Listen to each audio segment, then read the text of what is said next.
pues políticos y representantes, científicos también, están expresando una vez más la grave situación que atraviesa el planeta y la necesidad de hacer algo, ¿no? El canvi climàtic és la notícia més urgent, la que no ha d'escatimar-se més a lectors, radioients, televidents.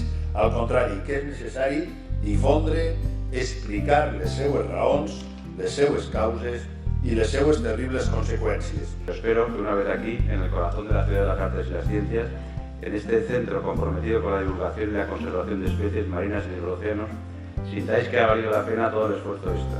Que el trabajo del periodismo coopere en la transformación de la sociedad que permita el cambio de hábitos necesarios para, si no detener, al menos atenuar el canvi climàtic.